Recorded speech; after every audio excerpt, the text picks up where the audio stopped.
नमस्कार। कैसे हैं आप सभी लोग। मैं निधि विश्वकर्मा ईश्वर से प्रार्थना करती हूँ कि आप सभी लोग खुश रहें, स्वस्थ रहें, मस्त रहें। आज का हमारा विषय है दान, और दान में भी सबसे बड़ा दान होता है जीवन दान, और जीवन दान को देने का सबसे सरल और सुरक्षित तरीका है रक्तदान। तो आज हम रक्तदान पर बात करेंगे। अपनी बात को आगे बढ़ाने के लिए मैं अपनी ही लिखी हुई एक कहानी आपको सुनाना चाहती हूँ। एक बार शहर में एक आदमी रहता है, उसका नाम किशोर होता है। उसके पड़ोस में रक्तदान शिविर लगता है, तो उसके पड़ोसी और उसके मित्र सभी रक्तदान करने के लिए जाते हैं। तो वो किशोर से कहते हैं कि चलो भाई आप भी रक्तदान कर दो। तो वो मना करता है, कहता है कि नहीं, इससे कमजोरी महसूस होगी और मैं क्यों रक्तदान करूं, मुझे क्या जरूरत है कि मैं किसी को रक्तदान करूं। सभी लोग उसको समझाते हैं कि इससे कोई कमजोरी महसूस नहीं होती, भाई तुम चलो, लेकिन वो मना कर देता है। कोई बात नहीं, कुछ समय बीतता है। एक बार उसके गांव से फोन आता है। उसकी पत्नी जोर जोर से रोते हुए उसे बताती है कि उसकी बिटिया का एक्सीडेंट हो गया है और उसे डॉक्टर ने ब्लड के लिए बोला है कि फटाफट ब्लड का इंतजाम कीजिए क्योंकि आपकी बेटी खतरे में है। उसने पूछा कि अब क्या किया जाए, तो उसकी पत्नी ने बोला कि आप तुरंत गांव आ जाओ। उसने शाम को अपने कपड़े पैक किए और बस में बैठ गया।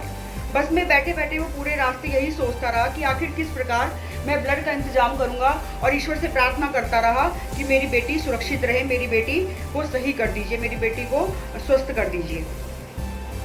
वो गांव में जैसे ही उतरा, वो तुरंत हॉस्पिटल की तरफ चल पड़ा। हॉस्पिटल में जाके वो क्या देखता है कि उसकी बेटी को ब्लड चढ़ाया जा रहा है और उसकी बेटी अब खतरे से बाहर है। उसने ईश्वर को धन्यवाद दिया और उसने अपनी पत्नी से पूछा कि ये कैसे हुआ। उसकी पत्नी ने बोला कि गांव में रहने वाले जो अध्यापक हैं, जो सरकारी स्कूल के अध्यापक हैं, उन्होंने हमारी बेटी को रक्त दिया। उन्होंने बोला अच्छा। तो वो उस अध्यापक के घर गया और उनके पैरों में बैठकर उनको धन्यवाद दिया और कहा कि आपने एक बहुत बड़ा काम किया, मैं आपका एहसान जिंदगी भर नहीं भूलूंगा।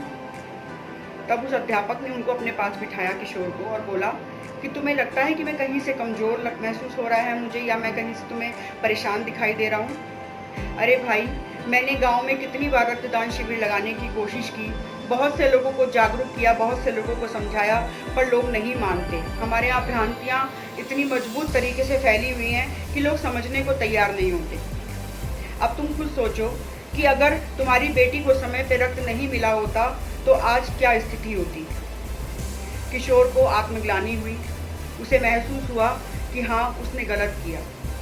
उसने वहीं अध्यापक के सामने खड़े होकर ये प्रण लिया कि आज से इस मुहिम में मैं आपके साथ हूँ, मैं पूरी जानकारी इकट्ठी करके और इसके लिए लोगों को जागरूक करूँगा।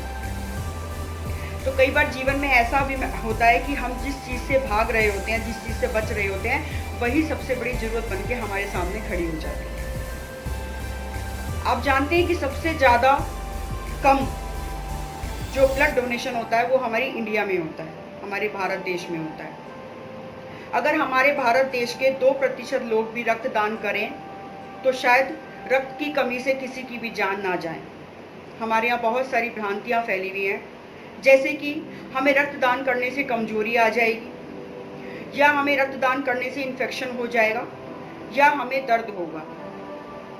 मैं आपको ये बताना चाहती हूँ कि इसका जवाब मैं अपने अनुभव पर दूंगी, क्योंकि मैं भी रेगुलर ब्लड डोनर हूँ, मैं लगातार रक्तदान करती हूँ। सबसे पहले बात आती है कमजोरी की। रक्तदान करने से कभी भी कोई कमजोरी महसूस नहीं होती है, क्योंकि 15 मिनट तक आपको डॉक्टर के सुपरविजन में रखा जाता है। आपको वहाँ पर कुछ भी ड्रिंक दिया जाता है और उसको पीने के बाद आप अपने आप अच्छा महसूस करने लगते हैं। दूसरी बात इन्फेक्शन की। आप जहाँ भी ब्लड डोनेट करने के लिए जाते हैं वहाँ पर साफ सफाई का पूरा इंतजाम रखा जाता है। एक ही निडल को एक ही बार इस्तेमाल किया जाता है, तो इन्फेक्शन होने का खतरा बिल्कुल भी नहीं होता। तीसरी बात होती है, इसमें दर्द होता है। जितनी एक चीटी काटती है या जितना एक इंजेक्शन लगने में दर्द होता है, सिर्फ उतना ही दर्द हमें महसूस होता है। उसके बाद 15 मिनट लगते हैं ब्लड डोनेट करने में, हमें किसी भी तरीके कोई भी दर्द का एहसास नहीं होता।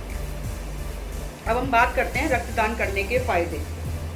रक्तदान करने के बहुत सारे फायदे हैं, जिसमें हम सबसे पहले फिजिकल, शारीरिक फायदे की बात करते हैं।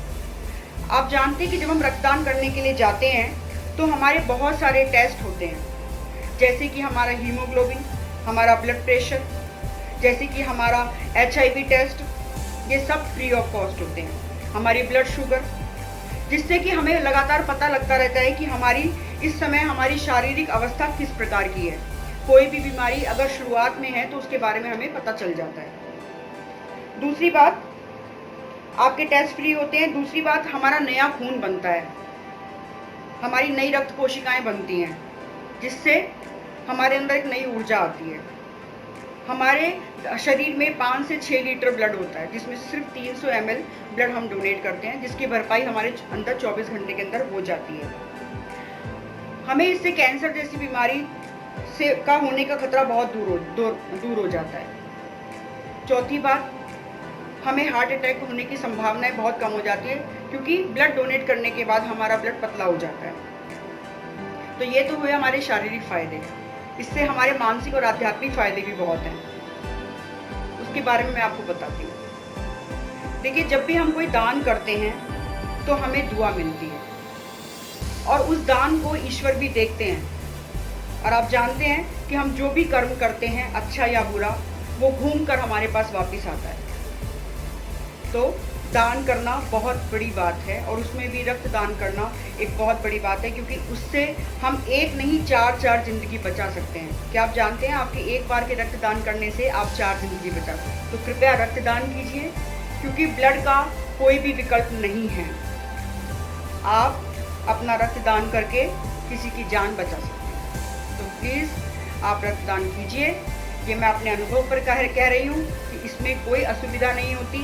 ये हमारी सेहत के लिए बहुत अच्छा रहता है, और किसी की जान आपके रक्तदान से बच सकती है। धन्यवाद। जय हिंद, जय भारत।